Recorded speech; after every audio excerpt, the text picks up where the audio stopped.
O relatório, assinado pelo delegado da PF Elzio Vicente da Silva, confronta o principal instrumento jurídico utilizado por investigadores na operação para apurar os desvios na Petrobras.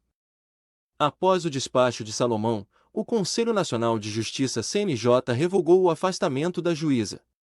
Os fatos registrados em relatório da Polícia Federal PF anexado pelo Corregedor Nacional de Justiça Luiz Felipe Salomão, no processo de afastamento da juíza Gabriela Hardt, substituta do ex-juiz parcial e incompetente Sérgio Moro, atinge frontalmente o modelo de todos os acordos de colaboração premiada feitos durante a vigência da Operação Lava Jato. O relatório, assinado pelo delegado da PF Elzio Vicente da Silva, confronta o principal instrumento jurídico utilizado por investigadores na operação para apurar os desvios na Petrobras. Após o despacho de Salomão, o Conselho Nacional de Justiça CNJ revogou o afastamento da juíza. O delegado Elzio Vicente afirma que os repasses de bilhões em multas à estatal e os outros bilhões que iriam para a criação de uma fundação privada.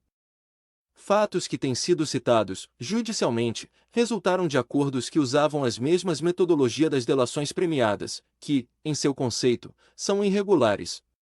Durante as investigações da 13ª Vara Federal de Curitiba, segundo o relatório, foram fechados 209 acordos de colaboração e 17 de leniência. O método aplicado à colaboração premiada foi regulamentado após manifestações de 2013. No governo de Dilma Rousseff PT, pouco antes da operação ter início. Segundo o delegado, os procuradores transformaram o que estava previsto em lei, instrumento que serviria como um meio de obtenção de provas, em uma espécie mista de acordo de não persecução penal não existente na legislação da época e de transação penal. Tratava-se, aparentemente, da importação de um modelo de resolução de questões criminais por meio do pagamento de dinheiro, inclusive negociando penas, cujas decisões homologatórias, no entender de Deltan Dallagnol, não havendo questionamentos, transitavam em julgado, afirma o delegado no relatório. Segundo o documento, o foco dos acordos deixou de ser a contribuição do colaborador para a apuração em si e passou a ser ajustes nos efeitos da condenação, que unificavam e antecipavam penas, estabeleciam multas e as consequências de uma eventual sentença condenatória. A alteração, acrescenta o policial federal, permitiu que Moro destinasse valores de forma antecipada, o que foi a base para o direcionamento de dinheiro para segmentos estranhos ao rito processual. De acordo com o delegado Moro, Hardt e o procurador Deltan Dallagnol incorreram no crime de peculato. O argumento é que eles teriam desviado o dinheiro ao repassar os valores à Petrobras sem antes definir qual seria a destinação correta. A discussão desse modelo de colaboração e de leniência importa porque tais ajustes foram a base dos repasses realizados no âmbito do já debatido processo denominado representação criminal e caracterizaram verdadeiros ensaios para a posterior celebração do acordo de assunção de compromissos firmados entre Força Tarefa e Petrobras. Continua o documento. No caso dos 2,1 bilhões de reais repassados à Petrobras, o delegado afirma que eles foram enviados sem prévia decretação de perda, sem a participação das pessoas às quais as contas judiciais estavam vinculadas. Em grande parte sem participação de outros atores União, por exemplo, e sem questionamentos pelo juízo. Os repasses ocorreram por meio de uma representação criminal aberta de ofício por Moro.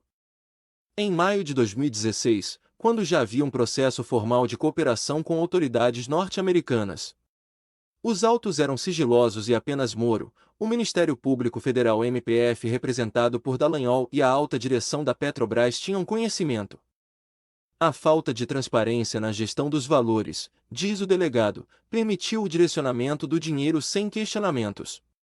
Todo o conjunto aponta que o juiz optou pela criação de um canal direto de repasse dos recursos sem a participação da União, dos colaboradores ou lenientes, ou de outras partes, antes de eventuais sentenças condenatórias dos colaboradores e sem prévia decretação de perda. Para concluir que não houve apuração sobre o real prejuízo à Petrobras antes do repasse dos valores. O delegado cita alguns depoimentos colhidos, entre eles o de Carlos Macedo, gerente da estatal. O levantamento do efetivo prejuízo causado não foi concluído até a presente data. esclarecendo que a empresa foi obrigada a estabelecer uma metodologia para aferição do impacto dos pagamentos indevidos nos ativos da companhia, ou seja, trata-se de um critério contábil. Conclui Macedo, em seu relatório.